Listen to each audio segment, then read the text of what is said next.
आज black Friday है। Europe, America सहित कई देशों में आज के दिन ब्लैक फ्राइडे सेल आयोजित की जाती है, जिसमें सभी सामानों पर भारी डिस्काउंट दिया जाता है। कुछ ऐसी ही ब्लैक फ्राइडे सेल इन दिनों शेयर बाजार में देखने को मिल रही है, जहां कई सारे शेयर अपने पिछले साल के भाव के मुकाबले भारी डिस्काउंट पर मिल रहे हैं। लेकिन यहां पर थोड़ी सावधानी की भी ज़रूरत है, क्योंकि कई बार भारी डिस्काउंट इसलिए दिया जाता है क्योंकि उस सामान का सच में कोई खरीदार नहीं होता है। लेकिन कई बार अगर आप लकी होते हैं तो आपको सस्ते में अच्छी डील भी मिल जाती है। तो इस समय शेयर बाजार में कौन से अच्छे स्टॉक भारी डिस्काउंट पर मिल रहे हैं, आइए जानते हैं। नमस्कार, मैं हूं विक्रांत और आप देख रहे हैं मनी कंट्रोल हिंदी।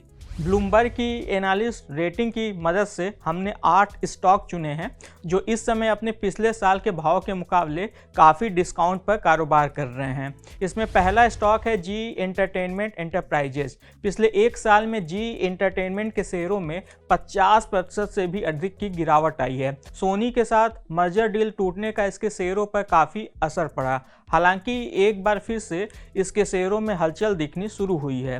कंपनी के शेयरधारकों ने पुनीत गोयनका को फिर से बोर्ड में शामिल करने के प्रस्ताव को खारिज कर दिया है। इसके चलते आज इसके शेयरों में अच्छी रैली देखने को मिली।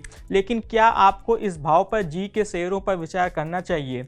इस स्टॉक्स को कवर करने वाले 9 एनालिस्ट ने इसे खरीदने की सलाह दी है, 4 ने इसे होल्ड करने की सलाह दी है, वहीं 7 को लगता है कि इसे बेचना ही बेहतर है। इस लिस्ट में दूसरा शेयर है मामाअर्थ यानी होंसा कंज्यूमर का।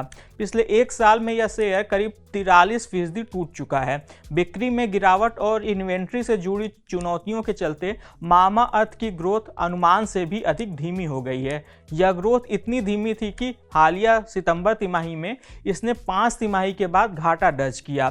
फिलहाल 6 एनालिस्ट इस शेयर को खरीदने की सलाह दे रहे हैं, वहीं 2 ने इसे होल्ड की रेटिंग दी है, जबकि 4 ने इसे बेचने की सलाह दी है। तीसरा स्टॉक है क्रेडिट एक्सेस ग्रामीण। पिछले एक साल में यह शेयर 42% सस्ता हो चुका है। इसके सामने इस समय 2 चुनौतियां हैं। पहला कि इसकी एसेट क्वालिटी खराब हो रही है और दूसरा यह कि इसके विदेशी प्रमोटर कंपनी में अपनी 67% हिस्सेदारी बेचकर बाहर निकलने की सोच रहे हैं। मार्केट एक्सपर्ट्स की राय देखें तो 14 एनालिस्ट ने इस शेयर को खरीदने की सलाह दी है, वहीं 3 ने होल्ड की सलाह दी है, जबकि 2 ने इसे बेचने को कहा है। चौथा स्टॉक है वोडाफोन आइडिया। पिछले एक साल में इस टेलीकॉम कंपनी का शेयर करीब 37% नीचे गिरा है। कंपनी के सामने भारी कर्ज और नकदी जुटाने का संकट है। हालांकि हाल में सरकार की ओर से बैंक गारंटी की शर्त माफ़ करने की खबर आई है, जिसके बाद से यह स्टॉक्स फिर से फोकस में है।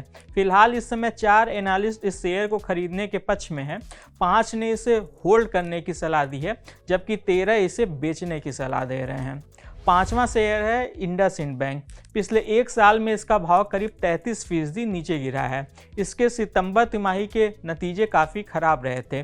शुद्ध मुनाफे में लगभग 40% की गिरावट आई थी। वहीं बैंक के खर्चों में काफ़ी इजाफा हुआ। फिलहाल यह शेयर टॉप 10 मार्केट वैल्यू वाली कंपनियों की लिस्ट से भी बाहर हो गया है। हालांकि अभी करीब 36 एनालिस्ट इस शेयर को खरीदने की सलाह दे रहे हैं, वहीं 12 ने इसे होल्ड करने की, जबकि 2 ने इसे बेचने की सलाह दी है। छठा शेयर है एशियन पेंट्स। पिछले एक साल में इसका भाव 22% नीचे आया है। पेंट मार्केट में कंपटीशन तेज होने के चलते इसके मार्जिन पर दबाव बढ़ा है। साथ ही पेंट इंडस्ट्री का आउटलुक भी कमज़ोर हुआ है, जिससे इसमें और गिरावट आई है। इस सब को देखते हुए फिलहाल 10 एनालिस्ट ने इसे खरीदने, 11 ने होल्ड करने, वहीं 18 एनालिस्ट ने इसे बेचने की सलाह दी है। 7वां शेयर है इंद्रप्रस्थ गैस। पिछले एक साल में इसका भाव 18% लुढ़का है। सरकार ने पिछले 2 महीनों से लगातार सिटी गैस डिस्ट्रीब्यूशन कंपनियों के एपीएम आवंटन में कटौती की है। इसका मतलब यह है कि अब कंपनियों को सस्ती गैस नहीं मिलेगी और इन्हें सप्लाई के लिए महंगे विकल्प खरीदने होंगे। फिलहाल इस स्टॉक को 15 एनालिस्ट ने खरीदने की सलाह दी है, वहीं 1 ने इसे होल्ड करने और 14 ने इसे बेचने की सलाह दी है। इस लिस्ट में हमारा 8वां और आखिरी स्टॉक है डालमिया भारत। पिछले एक साल में यह शेयर 17.5% नीचे आ चुका है। यह एक सीमेंट कंपनी है और पिछले कुछ समय से मांग में कमी के कारण सीमेंट कंपनी की आय में गिरावट आई है। कमजोर प्राइसिंग के माहौल में कंपनी के वॉल्यूम में भी लगातार गिरावट आई है। हालांकि फिलहाल इस शेयर को करीब 16 एनालिस्ट खरीदने की सलाह दे रहे हैं, वहीं 10 ने इसे होल्ड करने और 8 ने इसे बेचने की सलाह दी है। आज के इस खास वीडियो में बस इतना ही। आपको यह जानकारी कैसी लगी हमें कमेंट कर जरूर बताइएगा। बिजनेस और स्टॉक मार्केट से जुड़ी ऐसी खबरों के लिए आप हमारी मनी कंट्रोल हिंदी की वेबसाइट को विजिट कर सकते हैं। इसके अलावा आप हमें यूट्यूब, फेसबुक, इंस्टाग्राम और एक्स यानी कि ट्विटर पर भी फॉलो कर सकते हैं। Thank you.